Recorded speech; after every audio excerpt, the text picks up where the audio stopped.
So the first book I'd like to chat with you about is called The Bridge Home. Now, imagine if you and your sister must leave your home as your father is physically abusive, he drinks too much, and you are no longer safe. You are only 11 years old and your older sister is 12. Your family is poor, you have nowhere else to go, so you are homeless. You are wandering around the streets of Chennai, India, and you luckily find two other boys your age who have found a refuge living underneath an abandoned bridge. And these two boys also help you find some work that you can do. It's scavenging the city's trash heaps. This is the story of Vijay, Ruku, Muthi, and Arul, and their puppy Kuti. Can these four kids survive on their own? To find out, you'll have to read The Bridge Home.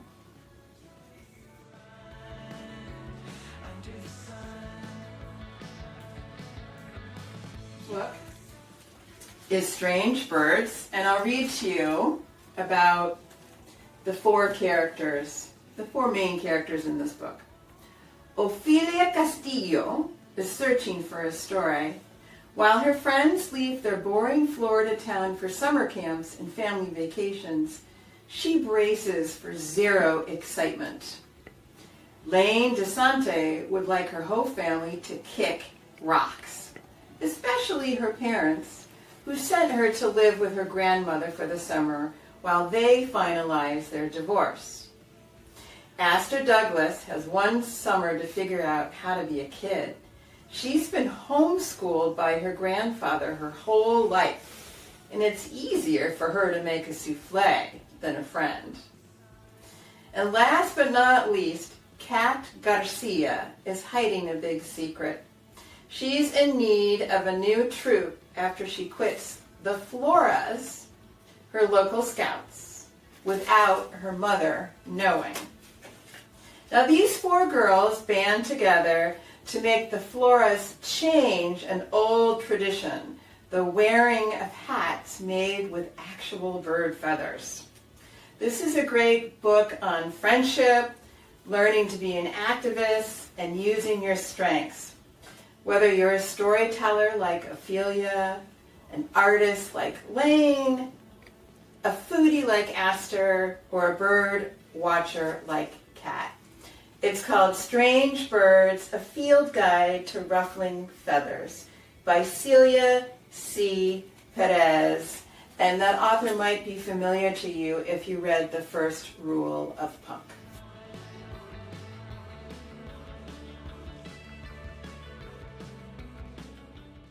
Our next book is an awesome new horror series called Shadow School, and this is the first book in the series called Archimancy. And archimancy is a new word. It means the building or designing of a haunted house. So in this book, Cordelia is at a new school, and rumor has it that the school is haunted. Now, indeed, one day, Cordelia does see a ghost, but she keeps it to herself. She doesn't want to do anything about it. And it isn't until her friend Benji admits that he sees a ghost too, that they both get really worried. Together with their super smart friend Agnes, they try to figure out why their school is haunted with so many ghosts. And can they help bring the ghosts to the other side? A really fun read, and it's called Archimancy.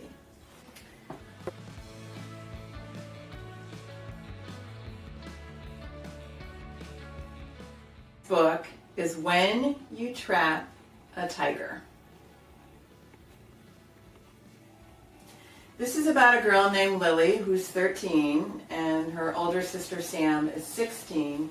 The two girls and their mom are moving from California to the Seattle area to move in with their sick grandmother or Halmony. On the ride up, this is what happens. And this is in Lily's voice. I gaze out the windshield. The landscape that slips by is peaceful. Gray stone houses, green grass, gray restaurants, green forest. The colors of sunbeam blur together. Gray-green, and then orange, black. I sit up trying to make sense of the new colors. There's a creature lying on the road ahead. It's a giant cat with its head resting on its paws. No, not just a giant cat, a tiger. The tiger lifts its head as we approach. It must have escaped from a circus or a zoo or something. And it must be hurt. Why else would it be lying out here in the rain? An instinctive kind of fear twists in my stomach, making me car sick. But it doesn't matter. If an animal's hurt, we have to do something. Mom! I interrupt their fight, scooting forward. I think, there's... Now, a little closer, the tiger doesn't look hurt. It yawns, revealing sharp, 2 white teeth. And then it stands, one claw, one paw, one leg at a time. Girls, Mom says, voice tense, tired. Her annoyance with Sam rarely bleeds onto me. But after driving for 8 hours, Mom can't contain it. Both of you, please, I need to focus on driving for a moment. I bite the inside of my cheek. This doesn't make sense. Mom must notice the giant cat, but maybe she's too distracted by Sam. Mom, I murmur, waiting for her to hit the brakes. She doesn't.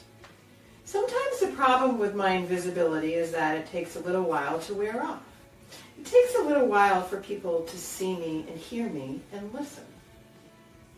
Listen, this isn't like any tiger I've seen in a zoo. It's huge, as big as our car. The orange in its coat glows, and the black is as dark as moonless night. This tiger belongs in one of Halmony's stories. I lean forward until the seatbelt slices into my skin. Somehow, Sam and Mom continue to bicker, but the words become a low hum because I'm only focused on. The tiger lifts its enormous head, and it looks at me. It sees me. The big cat raises an eyebrow like it's daring me to do something. My voice catches in my throat, and I stumble over my words. They come out choked. Mom, stop! Mom's busy talking to Sam, so I shout louder, stop! Finally, Mom acknowledges me. Eyebrows pinched, she glances at me in the rearview mirror. Lily, what's wrong? She doesn't stop the car. We keep going. Closer, closer, and I can't breathe because we're too close. I hear a thud and I squeeze my eyes shut. The inside of my heart pounds, my ears ring. We must have hit it. But we keep going. When I open my eyes, I see Sam, arms folded across her chest, phone resting by her feet. It died, she announces. My pulse is as a wild beast as I scan the road, searching for horrors I don't want to see. Nothing's there. Mom's jaw tightens. Sam, please don't throw your expensive phone around. I stare at them confused. If the thud was just her phone hitting the floor, I twist to look for the tiger, but all I see is rain and road. The tiger disappeared. Lily, Mom says, slowing the car even more, are you feeling sick? Do you need me to pull over? I flick my eyes across the road one more time, but nothing. No, never mind, I say. She smiles, relieved. I am never difficult. I make things easy. Hang in there. We'll be at Halmony soon. I nod, trying to act normal, casual, even though my heart is jump dancing. I can't tell Mom about this. She'd ask if I'm dehydrated, if I have a fever. And maybe I do. I press my palm to my forehead, but I can't tell. I guess it's possible that I'm getting sick, or maybe I just fell asleep for a moment. Really, there's no way I saw a giant tiger appear and disappear in the middle of the road. I shake my head, regardless of whether the tiger was real, or I dreamed it, or I'm losing my mind. I need to tell Halmini. She will listen. She will help. She will know what to do. What is going on with that tiger? To find out, you'll have to read When You Trap a Tiger.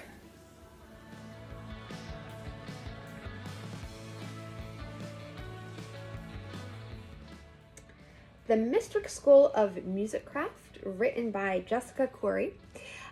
So yes, this is a great one for all you Harry Potter fans. There is a certain resemblance to the ideas in Harry Potter, but it's really its own book.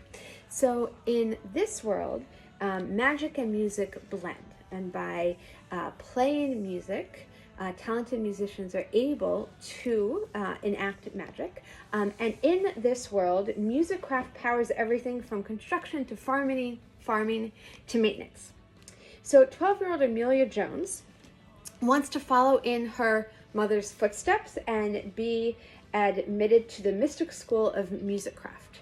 Her grandmother is very opposed because her mother disappeared when Amelia was young, and her mother blames the Musicraft for her disappearance. But Amelia is bound and determined, and she goes and has her audition, which she pretty much bombs. And is therefore really surprised when she receives the letter admitting her to the school. She arrives and finds out that the letter was meant to go to a different Amelia Jones, who had just met with an unfortunate accident on a sailing trip, and obviously would no longer be able to attend the school. The masters and mistresses of the school decide that they will let Amelia stay on a trial basis and see how it goes. And she is delighted at first, but finds that life is very difficult as she's trying to learn to master not only her own music and her own magic, which seems to take its own independent turn and not go where she thinks it ought to go, but also the fact that her roommate hates her, and she seems to be plagued by the ghost of the other Amelia Jones.